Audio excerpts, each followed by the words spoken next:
నమస్కారం, welcome to Disha TV. రేపైతే శ్రీరామనవమి అయితే వచ్చేసింది. సో శ్రీరామనవమికి అసలు ఆ శ్రీరామనవమి విశిష్టత ఏంటిది, ఎలా జరుపుకోవాలి, ఏంటివి అనేది ఈరోజు అయితే గురువుగారు అయితే మనతో ఉన్నారు. సో ఫస్ట్ గురువుగారికి అయితే నమస్కారం చెప్పేద్దాం. నమస్కారం గురువుగారు. నమస్కారం అండి. శ్రీ సూర్యభట్ల విజయకుమార్ శర్మ, హైదరాబాద్. రామభద్రాయ శుక్లాం వరదరం విష్ణు శశివర్ణం చతుర్భుజన్ ప్రసన్నవదనం ధ్యాయేత్ సర్వవిఘ్నోపశాంతయే. రామాయ రామభద్రాయ రామచంద్రాయ వేధసే రఘునాథాయ నాదాయ సీతాయ పతయే నమః. ఆంజనేయం మహావీరం బ్రహ్మా విష్ణు శివాత్మకం అరుణార్క ప్రభుశాంతం రామదూతం నమామ్యహం. సో పంతులు గారు, దాని అర్థం ఏంటిది అసలు చెప్పారు కదా, కొంచెం అర్థం చెప్పండి. అంటే ముందు మనం ఏదైనా శుభ కార్యక్రమం ఏది మొదలుపెట్టినా కూడా విఘ్నేశ్వరుడు యొక్క నామాన్ని స్తుతించాలి. విఘ్నేశ్వరుడు అన్నిటికీ ఆది మూల పురుషుడైనటువంటి భగవంతుడు ఆయన. ముందు ఆయనకే మనం ఆరాధించాలి. విఘ్నేశద పద్మజా విష్ణు మహాదేవశ్చ పార్వతి. ముందు విఘ్నేశ్వరుడికి మనం నమస్కారం చేసుకున్నట్లయితే మనం చేసేటువంటి యొక్క పూజా ఫలము అన్నీ కూడా మనకు సక్రమంగా వస్తాయన్నట్టు. అందువల్ల విఘ్నేశ్వరుని ఆరాధించటం. తర్వాత రాముడు ఆయన ఏంది, లోకాభిరాముడు, ఆయన సుగుణాభిరాముడు. అందువల్ల చైత్రశుద్ధ నవమి నాడు శ్రీరామచంద్రుని మనం స్తుతించినట్లయితే మనకు అనుకున్నటువంటి కోరికలన్నీ కూడా నెరవేరి ఆరోగ్యాలు కలుగుతాయనేది శాస్త్రంలో ఉన్నది. అసలు ఈ రాముడు అని అంటే అర్థం ఏంటిది పంతులు గారు? మా రామ అనేది రాముడు రా అనేటువంటి అక్షరము రవికి సూచిస్తుంది అన్నట్టు, సూర్యభగవానుడికి సూచిస్తుంది ఆయన. అందువల్ల రా అక్షరాన్ని క్రీస్తు పూర్వం నుంచే రా అనే అక్షరము శ్రీరామ అనేటువంటి నామధేయం ఉన్నదన్నట్టు. అయితే చైత్రశుద్ధ పాడ్యమి రోజు మొదలుకొని ఉగాది ఏ విధంగా ప్రారంభం అవుతుందో ఆ రోజు శ్రీ అనేటువంటి ఒక నామకరణం జరుగుతుందన్నట్టు. శ్రీ అనేటువంటి నామకరణం. అందువల్ల స్త్రీ ఏంటంటే శుభాన్ని సూచిస్తుంది అన్నట్టు. అందువల్ల ఆ సంవత్సరం అంతే కూడా ఆ శ్రీ అనేటువంటి అక్షరంలోనే ఆ సంవత్సరం అంతే కూడా ఆ భగవంతుని ఆరాధించేటువంటి వాళ్లకు సర్వదా శ్రేయస్కరం. అందువల్ల రా అనేది రవిని సంక్రమిస్తుంది కాబట్టి, రవిని సూచిస్తుంది కాబట్టి, సూర్యభగవాను సూచిస్తుంది కాబట్టి ఆ రా అనేటువంటి అక్షరం వచ్చిందన్నట్టు ఆయన మొదట్లో. అయితే ప్రతి సంవత్సరం అయితే శ్రీరామ నవమి అని అంటే మాత్రం అందరూ వివాహం చేస్తారు, అంటే కళ్యాణం, శ్రీరాముని కళ్యాణం చేస్తారు. అసలు ఎందుకు శ్రీరాముని కళ్యాణం చేస్తారు? శ్రీరాముడు ఆవిర్భించిన రోజు ఎందుకు అసలు మనం కళ్యాణం చేయాలి రాముడికి? శ్రీరాముడికి కళ్యాణం అంటే అమ్మో చైత్రశుద్ధ నవమి నుంచి కూడా బ్రహ్మోత్సవాల ప్రకారంగానే మనము ఆచరణ చేయాలి. అంటే నవరాత్రి దీక్ష భాగంగా ఆ మొదటి రోజు శుద్ధ పాడ్యమి నుంచి కూడా మనము దేవతా ఆరాధన ఏ విధంగా మనం ఆరాధిస్తాము, ఆ శాస్త్ర ప్రకారంగా ఆచరణ చేస్తాము. ఆ ముందు స్వామివారి యొక్క కలశ స్థాపన, తద్వారా విఘ్నేశ్వరుడి యొక్క ఆరాధన, ఆ తర్వాత ఆ సర్వతోభద్ర మండలి వేసినటువంటి బ్రహ్మ విష్ణు మహేశ్వర స్వరూపమైనటువంటి ఆ త్రిమూర్తులు, తర్వాత విఘ్నేశ్వరుడు, తర్వాత గౌరీదేవి అన్నట్టు. అంటే విఘ్నేశ్వరుడికి ఆరాధించినట్లయితే ఈ భగవంతుని స్వరూపం ముందు ఆరాధిస్తాము. విఘ్నేశ్వరుడికి ఆరాధించిన తర్వాత గౌరీదేవిని కూడా ఆరాధించాలి. అంటే స్త్రీ దేవతా స్వరూపాలలో ఒక గౌరీదేవి చాలా ప్రాముఖ్యమైనది అన్నట్టు. ఆ గౌరీదేవిని మనం స్తుతించినట్లయితే ఆ స్త్రీ స్వరూపంలో ఉన్నటువంటి భగవంతులు అందరికీ కూడా మనం ఆరాధించినట్టు పుణ్యం కలుగుతుంది అన్నట్టు. అందువల్ల గౌరీదేవికి అక్కడ ఆధిపత్యం ఇచ్చారు. విఘ్నేశ్వరుడు, వినాయకుడు ఏ విధంగా మనం అందరికీ తెలిసిన విషయమే. ఏదైనా విఘ్నేశ్వరుడికి ఆధిపత్యం ఇచ్చారు కదా, అట్లనే స్త్రీ దేవతా స్వరూపాలలో గౌరీదేవతకు ఆధిపత్యం ఇచ్చారు. అందువల్ల ఆ విధంగా ఆరాధించినటువంటి వాళ్ళమై బ్రహ్మోత్సవాల భాగంగా మొదటి రోజు నుంచి కూడా నవమి, చైత్రశుద్ధ నవమి వరకు కూడా 9 రోజులు ఆ యొక్క భగవంతునికి, శ్రీరాముడికి పూజా విధానాలని కూడా ఆచరణ చేయాలి స్వామివారికి. ఆ విధంగా నవమి రోజు ఎందుకనగా అంటే ఆ శ్రీరామనవమి రోజు ఆయన జన్మించాడు. అయితే అక్కడ చెప్పబడింది భగవత్ స్వరూపం ఆయన అప్పుడు జన్మించాడు, ఆయనకు కళ్యాణం చేస్తారు. ఈ 9 రోజులు కూడా నవమాసాలుగా ఏ విధంగా మనం గర్భం దాల్చినటువంటి ఒక శిశువు కానీ మగ శిశువుని ఆడ శిశువుని ఏ విధంగా జన్మిస్తుందో అదేవిధంగా శ్రీరాముడు కూడా 9 రోజులుగా ఆ బ్రహ్మోత్సవాల భాగంగా ఆయన అవతరించినటువంటి వాడి ఆ నవమి రోజు ఆయన జన్మిస్తాడు శ్రీరాముడు. అప్పుడు ఆ జన్మించినటువంటి శ్రీరామచంద్రుని మనం అదే రోజుగా లోక సంరక్షణార్థం కళ్యాణాది మనం కార్యక్రమం నిర్వర్తన చేయాలన్నట్టు. అందువల్ల ఆ శాస్త్రంలో ఆయనకు కళ్యాణం కూడా లోక సంరక్షణార్థం ఆయనకు సీతారామచంద్ర స్వామి కళ్యాణ మహోత్సవం కలిసే అని ఆ కళ్యాణంలో చెప్పబడిందంట. అదే రోజున కూడా ఆ మొదటి అనాదిగా నుంచి కూడా వస్తూనే ఉన్నది అన్నట్టు ఆ విషయం. అయితే మనం అందరం చూసుకున్నా కూడా ఏం చెప్తారు అని అంటే పుట్టినరోజు మాత్రం పెళ్ళిళ్ళు చేసుకోవద్దు అని చెప్పి మనకైతే చెప్తా ఉంటారు. మరి అలాంటి పుట్టినరోజు ఎవరైతే రాముడైతే పుట్టారో మరి అలాంటి రోజు అసలు కళ్యాణం చేయొచ్చా? కళ్యాణం ఆయనకు చెప్పబడింది కదా శాస్త్రంలో. అదే రోజున శ్రీరామనవమి రోజున సీతారామచంద్రస్వామి యొక్క కళ్యాణం చేయాలనే శాస్త్రంలో ఉంది. కాబట్టి జన్మించినది అదే రోజునప్పటికీ ఆయన భగవత్ స్వరూపం, ఆయనకు అతీతమైనటువంటి శక్తి గలవాడు ఆయన భగవంతుడు. అందువల్ల ఆయనకు అదే రోజున కళ్యాణం చేసినట్లయితే లోకమంతా కూడా సుభిక్షంగా ఏ సుఖశాంతితో జీవనం కొనసాగిస్తారు మానవులందరూ కూడా. ఏ లోటుపాటు లేకుండా రాజ్యపరిపాలన కానీ మరియు మానవులు కానీ సుఖ సంతోషితాన్ని ఉంటారని శాస్త్రం చెప్పబడింది అన్నట్టు. అసలు ఈ కళ్యాణం చూడడం వల్ల కలిగే పుణ్యం ఏంటిది? అమ్మ ఈ కళ్యాణం ఏంటి అంటే ఆనవాయితీగా వస్తుంది శ్రీరామనవమి రోజు. రాముడి యొక్క మంత్రము చాలా గొప్పది. ఆ విధంగా ఈ శ్రీరామనవమి రోజున ఆ యొక్క రాముని యొక్క మంత్రాన్ని పఠించినట్లయితే అందరు కూడా అనుకున్నటువంటి కోరికలన్నీ కూడా నెరవేరి ఆరోగ్యాలు కలిగి సర్వత్రా విజయం కలుగుతుంది. అంటే తర్వాత వివాహం కానటువంటి వాళ్ళకు కూడా ఇంకోటి ఏంటంటే ఆ రోజున కళ్యాణం ఆది పురుషులు అయినటువంటి దంపతులు వాళ్ళు రాముడు శ్రీరాముడు సీతాదేవి. ఆమె లక్ష్మీ స్వరూపము, ఈయన విష్ణు స్వరూపం అన్నట్టు. అందువల్ల సాక్షాత్ విష్ణువుని లక్ష్మీదేవిని స్తుతించినట్టు భాగ్యం కలుగుతుంది. కాబట్టి ఆ విధంగా వాళ్ళు ఏ విధంగా ఆదర్శప్రాయంగా ఉన్నారో అటువంటి ఒక వరుడు అమ్మాయిలకు ఒక వివాహం కలిగినటువంటి వాళ్ళకు కూడా ఆ రాముడి లాంటి ఒక వరుడు వస్తాడనే ఒక నానుడు ఉంటుందన్నట్టు. ఆయనలో అంత తపశక్తి ఉంది. కాబట్టి ఆయనకు మనం స్తుతించినట్లయితే ఆయన లాంటి వరుడు అమ్మాయిలకు వివాహం కానటువంటి అమ్మాయిలకు ఖచ్చితంగా వస్తుందని శాస్త్రం ఉంది. అయితే ఇప్పుడు ఎలానో వివాహం కానీ అమ్మాయిల గురించి చెప్పారు కదా, అయితే వివాహం కానీ అమ్మాయిలు శ్రీరామనవమి రోజు ఏం చేయాలి? అమ్మ ఆ కళ్యాణాన్ని కూడా వాళ్ళు వాళ్ళ యొక్క గోత్రనామముల చేత ఆ స్వామివారికి కళ్యాణ మహోత్సవం జరిపించాలి విధిగా. ఎందుకంటే అదంతా కూడా ఉండి ఆ కార్యక్రమాన్ని నిర్వర్తించినటువంటి వాళ్ళని లేదా వాళ్ళు ఆ కళ్యాణం చూసినటువంటి వాళ్ళైనా సరే వాళ్ళ యొక్క ఫలితం కలుగుతుంది. రెండవది స్వామివారికి వారి యొక్క శక్తి కొలదిగా పూజా ద్రవ్యముల చేత కొద్దిగా పసుపు, కొద్దిగా కుంకుమ, కొన్ని పూలు స్వామివారికి. ఎందుకంటే ఫలం పుష్పం పత్రం తోయం మన శక్తి అనుసారంగా ఒక చిన్న పుష్పాన్ని కానీ స్వామివారికి సమర్పించాలంటే ఆ రోజు మన ఉడతా భక్తిగా సమర్పించినటువంటి వాళ్ళవి స్వామివారికి తలంబరాలు కూడా. ఎందుకంటే కళ్యాణం కమనీయ కోమలకరం కళ్యాణం అనేది. ఎందుకంటే ఆ అక్షంతలు స్వామివారికి ఆ తలంబరాల రూపంలో స్వామివారి మీద పాదముల యందు ఆ తలంబరాలు వేసినటువంటి వాళ్ళవి. తర్వాత ఆ తలంబరాలను మన శిరస్సును కూడా వేసుకుంటారు అన్నట్టు. అంటే ఆ భగవంతుని యొక్క ఆశీర్వచనం కలుగుతుంది. అంటే అందువల్ల ఆ కళ్యాణం వివాహం కానటువంటి వాళ్ళకు కూడా వివాహం అవుతుందని శాస్త్రంలో చెప్పబడింది. అంటే అక్షంతలు శిరస్సు మీద వేసుకోవడం మంచిదంటారు. ఆ యొక్క స్వామివారి అక్షంతలు ఆయనకు సమర్పించినటువంటి పాదములను మనం కూడా ఆయనకి లోక సంరక్షణార్థం కదా ఆయన శ్రీరామచంద్రుడు. అందువల్ల ఆయనలో ఉన్నటువంటి గుణాలన్నీ కూడా ముందు మనం ఆయనకు స్వామికి నమస్కారం చేసినట్టుగా భావించి అక్షంతలు ఆయన పాదములను వేసిన తరువాత స్వామివారికి మళ్ళీ ఆ అక్షంతల్ని మనం శిరస్సులో వేసుకోవటం ఆనవాయితీ అన్నట్టు. అంటే కొంతమంది ఏం చేస్తారు అంటే ఇంటికి తీసుకెళ్తారు కదా, అలా తీసుకెళ్ళొచ్చా? మంచిదేనా? ఇంటికి కానీ ముత్యాలు ఇంకొకటి స్వామివారి యొక్క కళ్యాణ మహోత్సవంలో ఏంటంటే ముఖ్యమైనది ముత్యాలు కూడా స్వామివారికి సమర్పిస్తారు. ఆ ముత్యాలు కూడా స్వామివారికి సమర్పించిన తీసుకువెళ్ళిన తర్వాత కళ్యాణం అయిన తర్వాత కూడా ఆ ముత్యాల తలంబ్రాలని అంటే ఒక తలంబ్రాలే పవిత్రము. అందులో ఏంటి ముత్యము అనేది పరిశుభ్రతకు ప్రాధాన్యతది, స్వచ్ఛతకు అన్నట్టు ప్రాధాన్యత.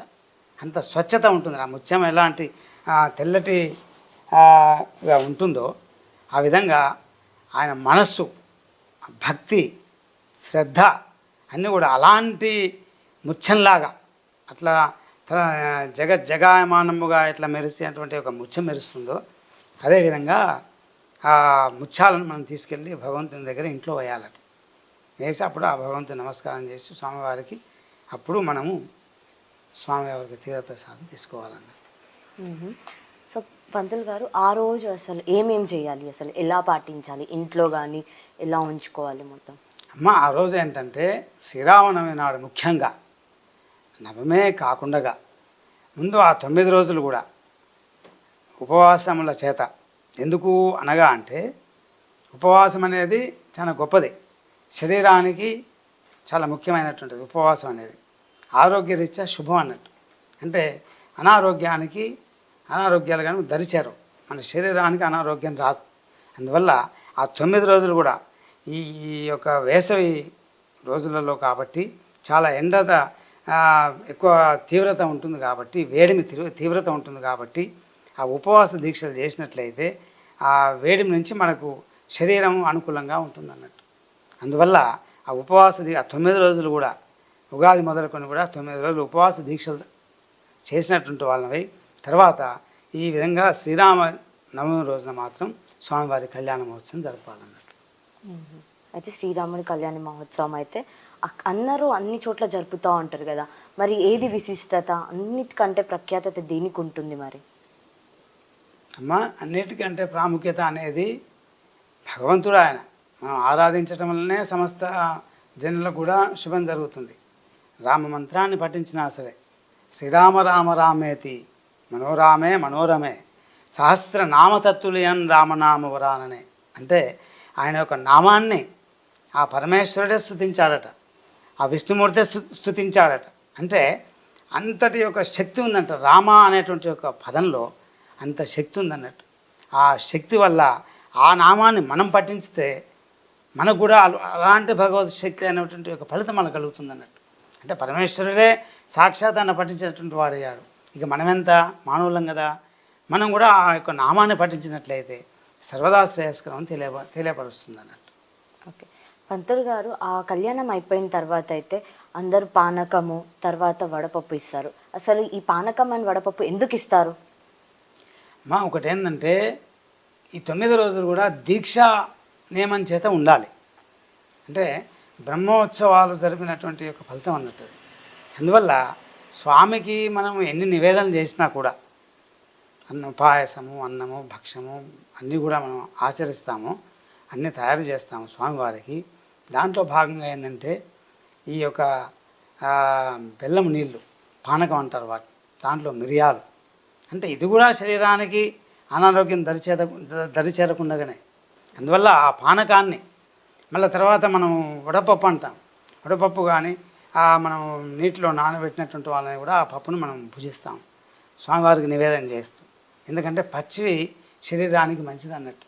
పచ్చి వస్తువులు కానీ మనం ఎప్పుడు కూడా ముందు ఆ పచ్చి వస్తువులని భుజించినటువంటి వాళ్ళని కూడా మనం తర్వాత ఈ పానకము చేసినటువంటి ఒక పానకాన్ని మనం భుజించినట్లయితే, స్వీకరించినట్లయితే మనకు అనారోగ్యం దరిచేదన్నట్టు. అందువల్ల ఈ పానకం స్వామివారికి ముందు నివేదన చేసిన తర్వాత మనం స్వీకరించాలని శాస్త్రం చెప్పబడిందండి. శ్రీరామనవమి రోజు ఏ మంత్రం జపించాలి, ఏ మంత్రం జపిస్తే బాగుంటుంది, అత్యంత శ్రేష్కరం? అమ్మ శ్రీరామనవమి నాడు శ్రీరాముడి యొక్క మూలమంత్రమే ముఖ్యం మనకి. జై శ్రీరామ అన్న ఏం లేదు, శ్రీరామ అన్న ఏం లేదు, తర్వాత శ్రీరామ జయ రామ జయ జయ రామ అన్న కూడా ఏం లేదు. ఈ మంత్రాన్ని మనం ఏ విధంగా పఠించినా కూడా శ్రీరామ అనేటువంటి నామం చేత మనం, జై శ్రీరామ అనే నామం చేత కూడా మనం 108 సార్లు ఈ జపాన్ని పఠించాలన్నట్టు. ఆ జపం చేయటం వల్ల ఆ 108 సంవత్సరాలు 108 యొక్క నామాలు పఠించటం వల్ల మనకి ఆ అతీతమైనటువంటి ఒక భగవత్ శక్తి మనలో ప్రవేశిస్తుంది అన్నట్టు. అందువల్ల దానివల్ల ఏంటంటే మనం ఉన్నటువంటి నవగ్రహ దోషాలన్నీ కూడా మళ్ళీ దీనికి ఇమిడీకృతమై ఉన్నది. నవగ్రహ దోషాలు మానవులం కదా, మనకు అనునిత్యం ఈ గడియారంలో ముళ్ళలాగా ఎప్పుడు ఈ విధంగా మన చుట్టూ జాతకం తిరుగుతూ ఉంటుందో ఆ జాతక ప్రభావం వలన మనకి దోష నివారణార్థం స్వామివారి కళ్యాణ మహోత్సవం కలిసే అంటే ఆ కళ్యాణాన్ని మనం చేసినట్లయితే లేదా ఆ కళ్యాణాన్ని చూసినట్లయితే మనం సర్వదా శ్రేయస్కరం. తద్వారా ఈ నవగ్రహ దోషాలు కూడా తొలగిపోతాయి అన్నట్టు. అందువల్ల ఉగాది నుంచి ఉగాది వరకు కూడా మరి అప్పటికి కూడా మనకి ఇంకేమైనా నవగ్రహాల్లో శనేశ్వరుడు కానీ, లేదంటే బృహస్పతి యొక్క గ్రహం కానీ, లేదంటే రాహు యొక్క గ్రహం కానీ, కేతు యొక్క గ్రహం కానీ అనుకూలంగా లేకున్నా కూడా ఈ నామస్మరణ పఠించడం వల్ల తద్దోష నివారణార్థం పోతుంది అన్నట్టు. అంటే 108 సార్లు పట్టించి 108 సార్లు మాత్రం నామజపం ఖచ్చితంగా ఆచరణ చేయాలి. రోజు కూడా ఆ 9 రోజులు, ముఖ్యంగా ఆ 9 రోజులు అయితే మనం పఠించాలి. అంటే గుడిలో చేయాలా లేకపోతే రాముడి ముందు ఇలా కూర్చొని చేయొచ్చా, ఇంట్లో కూడా చేసుకోవచ్చా? అమ్మ వాటికి ఏంటంటే ఇంకా ఒకటి విశేషం ఏంటంటే దేవాలయం అనేది పవిత్రంగా ఉంటుంది. ఏదైనప్పటికీ మన ఇల్లు ఉంటుంది, కానీ భగవద్గీత ఎప్పుడు అనిత్యం అభిషేకము, నామస్మరణ, పూజా విధానము, అభిషేకము, హోమము, జపతర్పణాలు జరిగేటువంటి ఒక ప్రదేశం కదా. అక్కడ ఒక విశిష్టత ఉంటుంది. దేవాలయం అనేది ఒక విశిష్టత. దేవుడికి మనకు చూడంగానే ఆ భగవంతుడు కనిపిస్తాడు, ఏ ఆలోచనలు ఉండవు. అందువల్ల శ్రద్ధతో మనం భగవంతునికి ఆరాధిస్తాం కాబట్టి మనకి ఆ భగవంతుని యొక్క అనుగ్రహం కలుగుతుంది. దేవాలయమే పవిత్రమైనటువంటిది. దేవాలయంలో ఆచరణ చేయటమే పవిత్రం. లేదా తద్వారా వీలు పడినటువంటి వాళ్ళు, వసతి లేనటువంటి వాళ్ళు, సమయం లేనటువంటి వాళ్ళు ఎక్కడైనా సరే వాళ్ళు ఉన్నటువంటి ప్రదేశంలో కూడా ఆచరణ చేయొచ్చు. ఈ తారక మంత్రం అంటే ఏంటిది? అమ్మ తారక మంత్రం అంటే తారక అనేది భగవంతుడే, ఆయన రాముడి నామమే చెప్పబడింది అక్కడ. తారక మంత్రం మనకు వస్తుంది కదా మంత్ర ఉపదేశంలో కూడా. ఆ మంత్రాన్ని మనం పఠించడం వల్ల మనకు సర్వ సౌభాగ్యాలు కలుగుతాయి. ఈ రాముడిది ఒక ఏదైతే ఉంటుందో అది మొత్తం రామాయణంలో రచించారు. అసలు ఈ రామాయణం నుంచి అసలు మనం ఏం నేర్చుకోవాలి? రామాయణం నుంచి నేర్చుకునేది అంటే రామాయణము మహాగ్రంథం, అది ఒక పవిత్రమైనటువంటి గ్రంథం. అది ఆ గ్రంథాన్ని పఠించడం అంటే భగవంతుని యొక్క, అందుకే ఆ గ్రంథాన్ని ముట్టుకుంటేనే మనకు పవిత్రత వస్తుందంట. అంటే అంత శక్తి ఉంటుంది రాముడి నామస్మరణలోనే ఆ విధంగా ఉంటుంది. అందువల్ల శ్రీరామ రామ రామేతి మనోరామే మనోరమే సహస్రనామ తత్తుల్యం రామనామ వరాననే. అంటే రామనామానికి అంత పవిత్రత ఉంది. పంతులు గారు, అసలు రామాయణం, ఈ రామాయణం నుంచి అసలు మనం అందరం ఏం నేర్చుకోవాలి? మన రామాయణం అనేది మహాగ్రంథం. అది రాముడి యొక్క నామాన్ని స్తుతించటం చాలా విశేషం. రాముడి యొక్క నామాన్ని విష్ణుమూర్తి ఆ పరమేశ్వరుడే స్తుతించారు. అందువల్ల ఆయన సహస్రనామతత్తుల్యం రామనామ వరాననే. అందువల్ల ఆ 1000 నామాల చేత ఫలితం ఉంటుందో, ఆయన ఒక్కసారి శ్రీరామనామం పఠిస్తే అంత ఫలితం ఉంటుంది అన్నట్టు. అందువల్ల రామనామాన్ని పఠించాలి మనం. అంటే రామాయణంలో ఏం నేర్చుకోవాలి, అసలు ఏం చూసి నేర్చుకోవాలి మనం రామాయణం నుంచి? రామాయణం నుంచి చూసి నేర్చుకునేదంటే అమ్మ ఇవి ఏంటంటే, ఇది ఆ శ్రీరాముడు సుగుణాభిరాముడు, 16 గుణములు కలిగినటువంటి వాడు ఆయన. ఆ గుణాలలో కూడా మనం అన్నీ ఆయనకు ఆరాధించినట్లయితే, ఆయనకు జపించినట్లయితే, ఆయన్ని స్తుతించినట్లయితే అన్ని గుణములు మనలో వస్తాయని ఒక శాస్త్రం ఉందన్నట్టు. శ్రీరాముడి యొక్క మంత్రంలో అంత ప్రాముఖ్యత ఉందన్నట్టు. అన్ని గుణాలు కూడా మనకే వస్తాయి కాబట్టి ఆ శ్రీరాముని మనం స్తుతించడం చాలా విశేషం. అసలు రామాయణం నుంచి నేర్చుకోవాల్సింది ఏంటి అని అంటే మాత్రం అందరూ ఏమంటారు అంటే, ఒక తల్లిని ఎలా గౌరవించాలి, ఒక స్త్రీని ఎలా గౌరవించాలి, ఒక భర్తని కానీ భార్యని కానీ అన్నీ నేర్చుకోవాలి అని అంటారు. నిజంగానే అలా నేర్చుకునేలానే ఉందా లేదా? ఇంకా రాముడి యొక్క స్వభావం ఏంటంటే ఆయన గుణవంతుడు, తరువాత వీర్యవంతుడు, ధర్మాత్ముడు, కృతజ్ఞతాభావం కలిగినవాడు, సత్యము పలికేవాడు, దృఢమైన సంకల్పం కలిగేవాడు, చారిత్ర్యము కలిగినటువంటి వాడు, అన్ని ప్రాణులను మంచి కోరేవాడు, విద్యావంతుడు, సమర్థుడు, ఎన్నిసార్లు చూసినా ఇంకా చూడాలనిపించేంతటి సౌందర్యము కలిగినవాడు, ధైర్యవంతుడు, క్రోధాన్ని జయించినవాడు, తేజస్సు కలిగినవాడు, ఎదుటివారిలో మంచిని చూసేవాడు, అవసరమైనప్పుడు కోపాన్ని తెచ్చుకోగలిగేవాడు. అన్ని 16 రకాలైనటువంటి గుణాలు ఉన్నాయి ఆయనలో. ఆ విధంగా ఆయనకు ఆరాధిస్తే మనకు ఆయనలో కొంతైనా మనకు వస్తుంది అని భావన చేత ఆ శ్రీరామచంద్రుని మనం నామాన్ని పఠించాలన్నట్టు. ఓకే. ఆ, అంటే ఆయనకి సంతోషం అనేది ఇప్పటిదాకా దక్కలేదంటారు, అది నిజమేనా? ఆయన నిరంతరం కూడా ధర్మ కార్యాచరణకే ఆయన నిమగ్నమై ఉన్నాడు ఆయన. అందువల్ల ఎన్ని కష్టాలు వచ్చినా సరే మనం ధర్మాన్ని మాత్రం వీడనటువంటి వాడు ఆయన. అందువల్ల శ్రీరామచంద్రుడు ఆయన ఎప్పుడూ తన జీవితంలో కష్టమైనటువంటి బాటనే ఆయన ఎంచుకున్నాడు. అందువల్ల ఆయన తండ్రి మాట ప్రకారంగా కూడా అరణ్యవాసం అజ్ఞాతవాసాన్ని కూడా ఆయన చేయగలిగినటువంటి వాడు. అంత సమర్థుడయ్యాడు ఆయన. అంటే అంత కష్టాన్ని కూడా ఆయన భరించగలిగినటువంటి యొక్క శ్రీరామచంద్రుడు మనకు ధర్మాన్ని, మానవులు ధర్మాన్ని ఏ విధంగా ఉండాలి అనే ఆయన ఈ విధంగా ఆచరించినటువంటి వాడైన మనకు తెలిసేటట్టుగా ఆయన చూపించినటువంటి వాడయ్యాడు ఆ శ్రీరామచంద్రుడు. అంటే ఎందుకని అలా కష్టాన్ని ఎంచుకున్నారు మరి? అంటే కష్టము అనేది ధర్మం కొరకి. అంటే మనము నిరంతరము సుఖంగా ఉన్నట్లయితే భగవంతుని యొక్క ధ్యానం అవసరం లేదు. దారుణము కఠినం చాప్య మహా దుఃఖం. అంటే కష్టాన్ని కలిగినప్పుడే మనకు బాధలు వస్తాయి, భగవంతుడు అయినటువంటి వాడు గుర్తొస్తాడు. సుఖంగా ఉన్నప్పుడు మనకేమీ తెలియవు, భగవంతుని నామం కూడా మర్చిపోతాం. అందువల్ల కఠినమైనటువంటి ఒక దీక్ష, ఆ దీక్ష ఉన్నట్లయితే ఆ భగవంతుని యొక్క నామాన్ని మనం పఠించగలం అన్నట్టు, ఆ విధంగా స్తుతించగలం, లేదా మనం జపించటం కూడా, నామ పారాయణం చేయవచ్చు. అంటే శ్రద్ధాభక్తుల చేత కూడా ఎంత కష్టాన్ని మనం తీసుకున్నా కూడా ఆ భగవంతుని యొక్క అనుగ్రహం కలుగుతుంది. రెండవది దానికి మనం సమర్థత అయి ఉంటాం అన్నట్టు. ఆ కష్టం చేత కూడా భగవంతుడు గుర్తొస్తాడు మనకి. ఆయన దశావతారాలమ్మ, విష్ణుమూర్తి దశావతారాల్లో ఉన్నాడు కదా. ఆ దశ అవతారాల్లో కూడా అన్ని రకాలైన అవతారాలు ఎత్తాడు ఆ విష్ణుమూర్తి, ఒక్కొక్కరిని ఒక్కొక్క రకంగా సంహరించేటందుకు.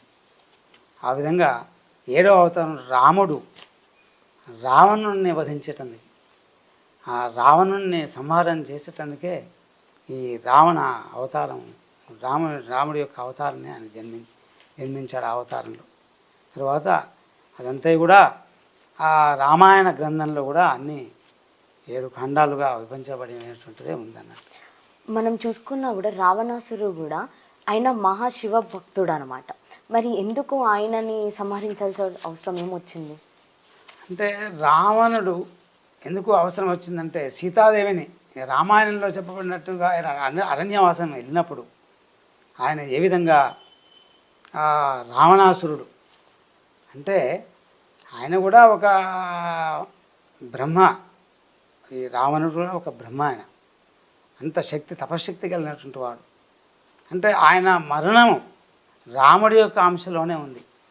రాముడే సంహారం చేయవలసినటువంటి ఒక విధిగా ఉందన్నట్టు ఆయనకి.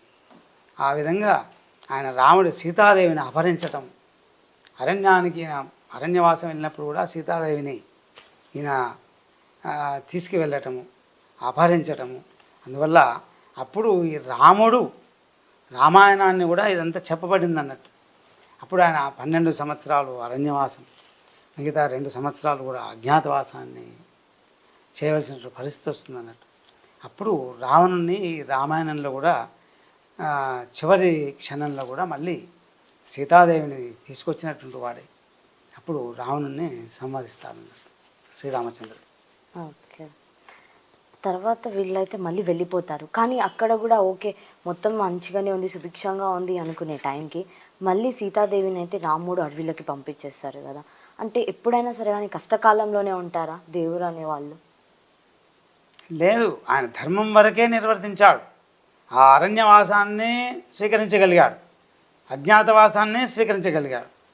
తద్వారా రాముడు ధర్మం చేత ఈ విధంగా ఆయన ఆచరణ, లోక సంరక్షణార్థం ప్రజలకు అందరికీ తెలిసేటట్టుగా ధర్మం ఈ విధంగా ఉండాలి, ధర్మ విధంగా నిర్వర్తించాలి, ధర్మాన్ని రక్షించాలి. ధర్మం రక్షతి రక్షిత.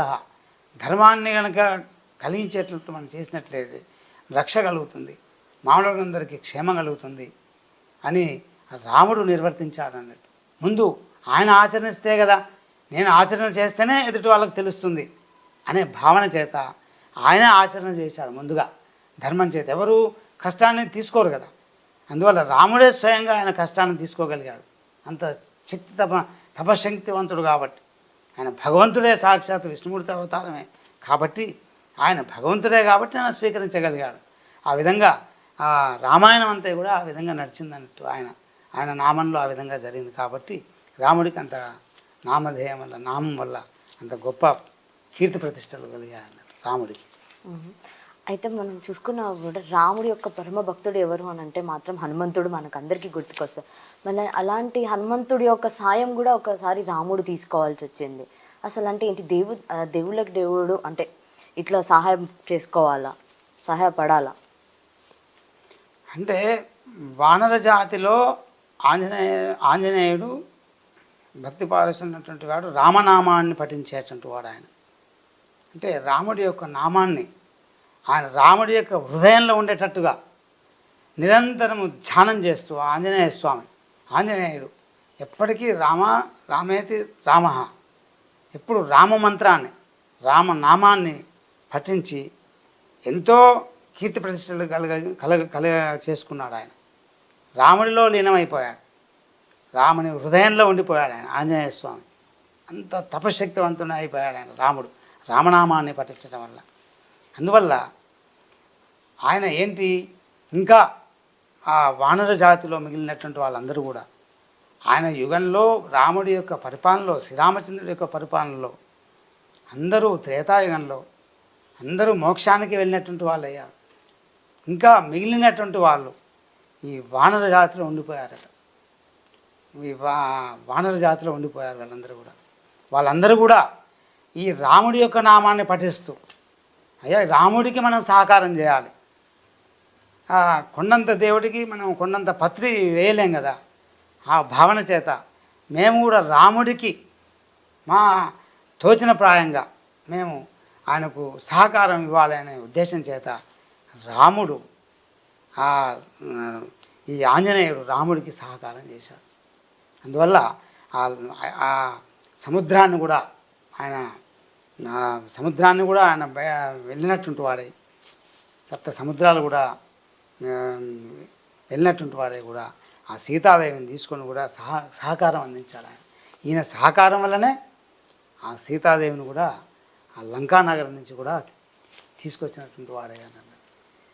అందువల్ల ఆ రాముడికి సహకారం చేస్తే మా వానర జాతి అందరం కూడా మోక్షానికి వెళ్ళాలి, ఆ భావన చేత ఆయన సహకారం చేశాడు ఆంజనేయ స్వామి. అందువల్ల ఆంజనేయ స్వామి కూడా మనం ఆయన్ని తలచినా సరే, ఆంజనేయ మంత్రాన్ని పఠించిన, ఆంజనేయం మహావీరం బ్రహ్మ విష్ణు శివాత్మకం అరుణార్క ప్రభురుషాంతం రామదూతం నమామ్యహం అంటే బ్రహ్మ విష్ణు మహేశ్వరులు కూడా చెప్పబడింది అన్నట్టు. అంత మంత్రం ఆంజనేయుడి యొక్క మంత్రం కూడా పఠించినట్లయితే బ్రహ్మ విష్ణు మహేశ్వరులు కూడా స్తుతించినట్టు ఫలితం కలుగుతుంది. తర్వాత రాముడికి ఆయన రామనామాన్ని చేయటం వల్ల రాముడికి సమర్పణ జరుగుతుంది. అందువల్ల అంత పవిత్రమైనది కాబట్టి ఆ శ్రీరాముడి యొక్క నామాన్ని పఠించే ఆంజనేయుడు అంత తపశక్తివంతుడు అయ్యాడు ఆంజనేయ స్వామి. ఈ సంవత్సరం అయితే మనం ఆల్రెడీ చూసేసాము. ఏంటిది అని అంటే మాత్రము అయోధ్యలో బాలరాముని అయితే ప్రతిష్టాపన అయితే చేశారు కదా. మరి ఖచ్చితంగా ఇది 500 సంవత్సరాల తర్వాత అయితే మళ్ళీ మనము అలాంటి ఒక పూర్వ వైభవం అయితే ఇప్పుడు చూస్తున్నాం అయోధ్యలో. మరి ఎలా ఉంటుందని మీరు అనుకుంటున్నారు? అమ్మ అంత బాగా ఉంటుంది. రాముడు శ్రీరామచంద్రుడు, ఆయన బాలరామాయణంలో రాముడు బాల్య దశలో ఉంటాడు. అందువల్ల అక్కడి నుంచి జరిగినటువంటి క్రతువులన్నీ కూడా రాముడు ఏ విధంగా బాల్య రూపంలో ఉంటాడో అప్పటి నుంచి ఆయన శక్తి సంపద కూడా మనకు తెలిసిపోయింది అన్నట్టు. బాల్య దశలోనే అంత అతీతమైన శక్తి, తేజవంతమైనటువంటి వర్చస్సు కలవాడు ఆయన శ్రీరామచంద్రుడు. అంటే బాల్య దశ నుంచే ఆయన తేజవంతమైన యొక్క కీర్తి ప్రతిష్టలు కలిగినాయి. అందువల్ల రాముడు బాలరాముడన్నా ఒకటే, ఏం కాదు. ఆయన కూడా శ్రీరామచంద్రుడే, ఆయన అంశే కాబట్టి అయోధ్య నగరంలో ఆయన ప్రతిష్ఠించారు. ఆ నగరంలో ప్రతిష్ఠించడం దేశానికి, ఎందుకంటే అయోధ్యలో రాముడు జన్మించాడు కదా. అంటే క్రీస్తు పూర్వం 5114 సంవత్సరంలో ఆయన అప్పటి నుంచే ఆయన నామధేయం వినిపిస్తుంది అన్నట్టు. క్రీస్తు పూర్వం నుంచి. క్రీస్తు పూర్వం. అప్పటి నుంచి అందువల్ల ఆయన అయోధ్యలో జన్మించాడు కాబట్టి అయోధ్యలో ఆ బాలరాముని ప్రతిష్ఠించడం కూడా చాలా శుభస్కరం అన్నట్టు. అంటే ఖచ్చితంగా ఇది విశేషం అని అంటారా ఈ సంవత్సరం?